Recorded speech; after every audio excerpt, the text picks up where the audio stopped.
මෙන්න මු මාත් එක්කනේ බං ආවේ. කොහෙද ගියේ උඹ? පොඩි වැඩකට ගියා බං. මේක නෙවෙයි. අර ට්‍රිප් එකේ වැඩේ හරි. උඹට සල්ලි හම්බුණාද?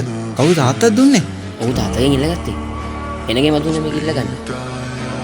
මේ හරියන මේක බස් එකට දෙන්න. මං ගිහින් එන්න. හරි බං එහෙනම් පරිස්සමෙන් ගිහින් වරෙන්.